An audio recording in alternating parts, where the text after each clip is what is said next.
Assalamu alaikum friends, welcome to Options Recipes. ரொம்ப டேஸ்டியாக இருக்கக்கூடிய ஒரு மசாலா ரெசிபி தான் பார்க்க போகிறோம்.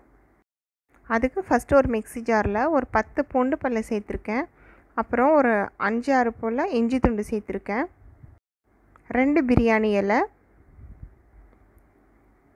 2 ஏலக்காய், 2 பட்டை, 2 நட்சத்திரப்பூ, அப்புறம் ஒரு 3-4 போல் லவங்கம், ஒரு 1/2 ஸ்பூன் அளவுக்கு பெருஞ்சீரகமும்,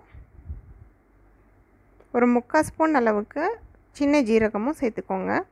இப்போ இதை நம்ம நல்லா அரைச்சி எடுத்துக்கலாம். இந்த மசாலா பொருட்கள் எல்லாமே அரைச்சி எடுத்தாச்சு. இந்த கிரேவி செய்கிறதுக்கு நான் வந்து சிக்கன் ஃப்ராங்க்ஸ் யூஸ் பண்ணுறேன். இந்த சிக்கன் ஃப்ராங்க்ஸில் தான் நம்ம இன்றைக்கி பண்ண போகிறோம். இதில் பண்ணும்போது ரொம்ப டேஸ்ட்டாக இருக்கும் சாப்பிட்றதுக்கு. எப்படி செய்கிறதுன்னு நம்ம பார்க்கலாம் வாங்க. ஃபஸ்ட்டு ஒரு பாத்திரத்தில் எண்ணெய் சேர்த்துக்கோங்க. நான் ரீஃபைண்ட் ஆயில் எடுத்திருக்கேன்.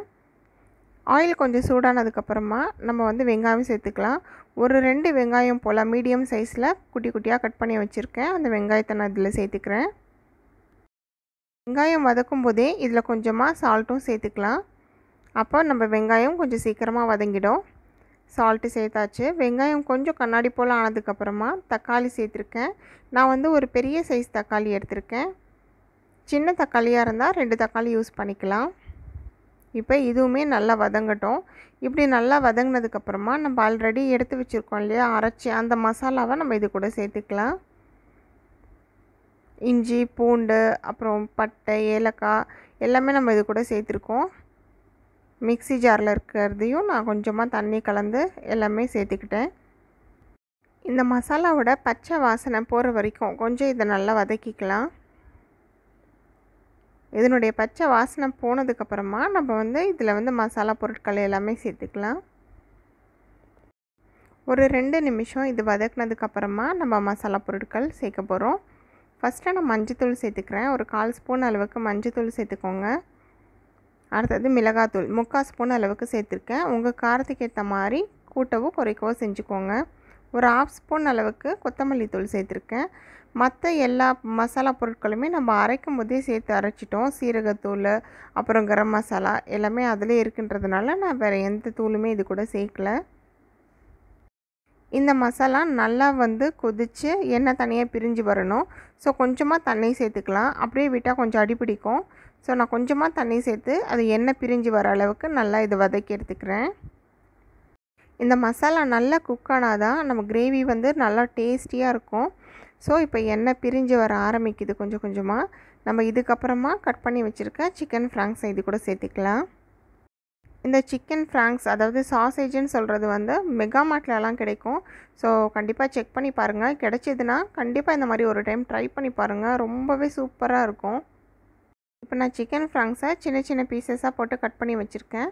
அது எல்லாத்தையும் இந்த மசாலா கூட நான் சேர்த்துக்கிறேன். இது வந்து ஆல்ரெடி குக்குடு அப்படின்னு தான் போட்டிருக்கோம், ஹீட் பண்ணி சாப்பிட்லான்னு. பட் இருந்தாலும் நம்ம மசாலாவில் கொஞ்சம் நேரம் கொதிக்க விட்டு இருக்குன்னா ரொம்ப நல்லா அந்த மசாலாலாம் அந்த சிக்கன் ஃப்ராங்க்ஸில் ஏறி இருக்கும். சாப்பிடும்போது ரொம்ப டேஸ்ட்டாக இருக்கும். இப்போ இதை நல்லா கலந்து விட்டுட்டு உங்களுக்கு கிரேவி எந்த மாதிரி பதத்தில் வேணுமோ அந்தளவுக்கு நம்ம வந்து வாட்டர் ஆட் பண்ணிக்கலாம். இது கூட நான் இன்றைக்கி வந்து சப்பாத்திக்கு சைடிஷ்க்கு தான் செஞ்சிட்ருக்கேன். ஸோ சப்பாத்திக்கு வந்து ரொம்ப சூப்பரான ஒரு சைடிஷ்ஷுன்னே சொல்லலாம். சப்பாத்தி, அப்புறம் குபூஸ்ன்னு சொல்லுவாங்க இல்லையா, அந்த ரொட்டிக்கு அந்த மாதிரிலாம் சாப்பிடும்போது ரொம்ப நல்லாயிருக்கும்.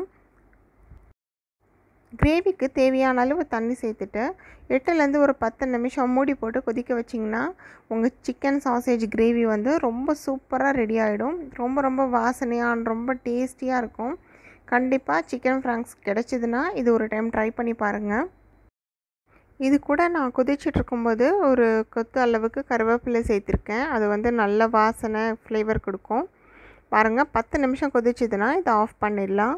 ரொம்ப சூப்பராக குறிப்பிட்ட டைம்குள்ளார அழகாக செஞ்சு முடிச்சிடலாம். ரொம்ப டேஸ்டியாக இருக்கும். 15 மினிட்ஸ்லேயே ரொம்ப சூப்பராக சிக்கன் சாசேஜ் கிரேவி செஞ்சு இறக்கிடலாம். ரொம்ப வாசனையாக ரொம்ப டேஸ்டியாக இருக்கும். இந்த வீடியோ கண்டிப்பாக உங்களுக்கு பிடிச்சிருக்குன்னு நினைக்கிறேன். பிடிச்சிருந்தால் லைக் பண்ணுங்கள். ஆப்ஷன் ரெசிபீஸ்க்கு சப்ஸ்கிரைப் பண்ணுங்கள். மறக்காமல் பெல் பட்டனையும் ப்ரெஸ் பண்ணிக்கோங்க.